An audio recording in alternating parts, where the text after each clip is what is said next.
देखिए ये जो बिहार का इलेक्शन है ये तो मुझे लग रहा है मोदी के हाथ से गया, क्योंकि जितना नुकसान कर बैठा है $950 मिलियन के तो जहाज गए हैं, सिर्फ जहाज गए $950 मिलियन के। उसके बाद देखिए वॉर के अंदर ना टाइम नोट किया जाता है कि आखिरी मिसाइल किसने चलाए, आखिरी गोलियां किसकी जानिब से फायर की गई, पाकिस्तान की जानिब से आखिरी मिसाइल गए हैं, और उसके बाद जाके ये सीज फायर हुआ है। उससे पहले सीज फायर नहीं हुआ।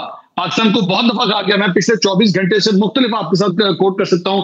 इंग्लैंड के जो फॉरेन सेक्रेटरी हैं उन्होंने बीच में कांटेक्ट किया, सऊदीज ने कांटेक्ट किया, ईरानियंस ने किया, अमेरिकन ने किया। पाकिस्तान का एक ही जवाब था कि बदला तो जरूर लेना है, हर सूरत जवाब देना है, ईंट का जवाब पत्थर से देंगे, कहानी उसके बाद खत्म होगी। तो यही कहा गया था। DGISP ने भी अपनी प्रेस कॉन्फ्रेंस में ये कहा था, जंग आपने शुरू की है, अटैक्स आपने किए हैं, आखिरी थप्पड़ हमारी तरफ से होगा। पाकिस्तान ने आखिरी थप्पड़ मारा है, आज दिन भर की बमबारी उन्होंने बर्दाश्त की है और उसके बाद तरले किए कि जाके खत्म कर दीजिए। आप मुझे बताइए, उठा के नुकसान उठा के देख लीजिए, क्या पाकिस्तान का कोई एक जहाज गिरा? क्या पाकिस्तान की किसी एक मिलिट्री इंस्टॉलेशन को नुकसान पहुंचा? नहीं। वहां पे वो टीन के डब्बे इकट्ठे कर रहे हैं, सारा एक एक करके सारा माल जो है वो इकट्ठा कर रहे हैं, और एंड ऑफ द डे बैठ के कैलकुलेट करेंगे वहां पे कि जनाब ये अभी तक जो मंसूर, अभी तक जो राइटर्स इस पर लिख रहा है, $83 बिलियन का नुकसान हो चुका है अभी तक भारत को।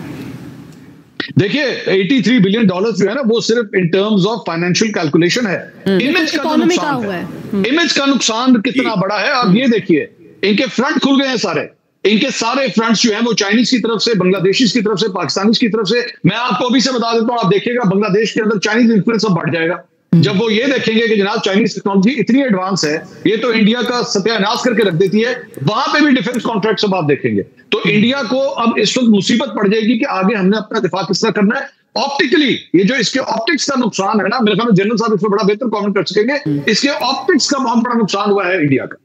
बिल्कुल मैडम, जिस तरह अभी मंसूर बात कर रहे थे, इमेज बिल्डिंग कैसे इंडिया दोबारा करेगा? मोदी को तो अपनी मुसीबत पड़ गई है, बिहार इलेक्शन तो गया फिर। बिल्कुल, मेरा ख्याल है कि एक तो इमेज बिल्डिंग जो कि उनकी अपनी है, उनके इंटरनल जो फॉल्ट लाइंस हैं वो किस तरह से एक एक करके अब निकलेंगे। वहाँ पे जो मुस्लिम्स के हवाले से, सिखों के हवाले से जो पॉलिसीज इख्तियार की गई हैं, माइनॉरिटीज़ के हवाले से, ये हिंदुस्तान को इसको पे करना पड़ेगा, ये प्राइस पे करनी पड़ेगी। एक बात तो उनकी इंटरनल पॉलिटिक्स, अब हमारी इंटरनल पॉलिटिक्स पे भी आई है कि पाकिस्तान के ऊपर क्या इम्पैक्ट होगा। आप देखिए, जो जीती हुई फौज होती है उसका एक अपना एक रोल होता है। बिल्कुल, और मेरा ख्याल है जनरल जाहिद साहब भी और मंसूर उससे बाखबर होंगे।